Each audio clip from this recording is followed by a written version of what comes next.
आज अगर कुछ लोग अपनी जिहालत और अपनी नादानी की वजह से ये समझते हैं कि उलमा दुनिया में कुछ नहीं कर सकते, तो वो अपनी समाजी एतबार से लंगड़े और लूले हैं। अपनी सोच के एतबार से वो बिल्कुल कुछ नहीं जानते, वो जाहिल हैं। इस दुनिया के अंदर जो बड़ी बड़ी तब्दीली और इनकलाब पैदा हुआ है तो उसके पीछे हमारे उलमाए किराम का मुकम्मल हाथ है। चाहे वो जंग के मैदान हो, चाहे वो सियासी और समाजी मैदान हो। आज कुछ लोग बैठे हैं अपने आप को तुर्रम खां समझते हैं कि हम ही मुआशरे के मालिक हैं, हम ही समाज के अंदर तब्दीली पैदा कर सकते हैं।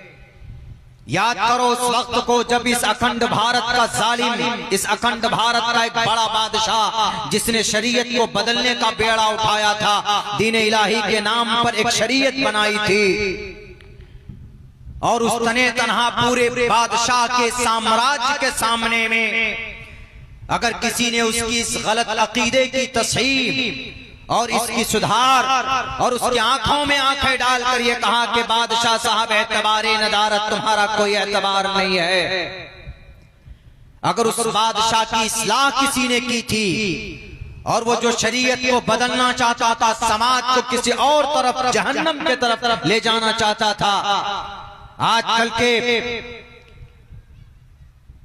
मसनूई और मनगढ़ंत कहानी बनाकर समाज के सामने में अपने आप को लीडर बनाने वालों, एक आलिम दीन थे, एक मर्द मुजाहिद जिसका नाम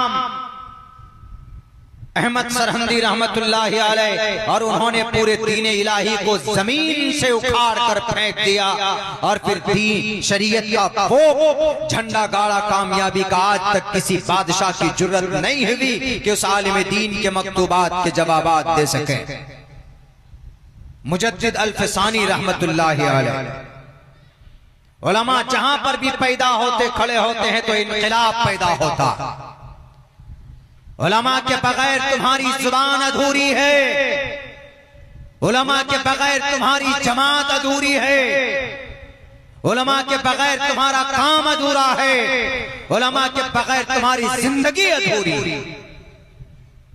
इसीलिए अगर कोई आलिम पैदा होता है किसी घर में तो गर्व से सीना तान कर कहो कि मेरा बेटा आलिम बन रहा है, मेरा बेटा हाफिज बन रहा है, मेरा बेटा किसी मदरसे में जेर तालीम। ये मत समझना कि आपका बेटा आगे चलकर 10-15 हजार रुपए कमाएगा, ऐसा कुछ नहीं है। अरे जो 10-15 लाख रुपए महीने में कमाते हैं तो क्या वो जन्नत चले गए? आज भी जलवा अगर किसी का है, आज भी अगर किसी की इज्जत में बढ़ोतरी होती है उसकी उम्र के साथ, तो वो मुकद्दस जमात उलमा इकराम की जमात। आज उलमा को कमजोर समझते हो, उलमा के बगैर कोई ढंग से रास्ता नहीं चल सकता। चाहे सियासत का मैदान हो, सियासत का फील्ड हो, कि समाज का कोई फील्ड हो, तालीम का कोई मैदान। तुम झूठ बोल सकते हो, आलिम दीन कभी झूठ नहीं बोल सकता। तुम रिश्वत ले सकते हो, आलिम दीन कभी रिश्वत नहीं ले सकता।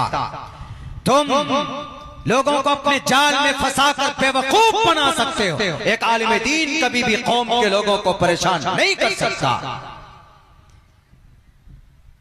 तुम क्या उलमा की अहमियत को जानो? और अल्लाह की उलमा की फजीलत तो अल्लाह अपने कुरान में पेश करता, इन्नमा यख्शल्लाह मिन इबादिल उलमा। अल्लाह के नबी की हदीस है, अल उलमा वरसतुल अंबिया। तुम डरमुंडो दाढ़ी छील छील कर तुम कुर्सी पर बैठकर कौम को बर्बाद करते हो, तुम्हारी कोई बात नहीं मानी जाए। उलमा मुकद्दस जमात, उलमा की जमात मुकद्दस थी, आज भी है, और सुबह क़यामत तक उलमा किराम की मुकद्दस इनकी फजीलत बरकरार रहेगी। इसीलिए मिजाज बनाइए अपने बच्चे को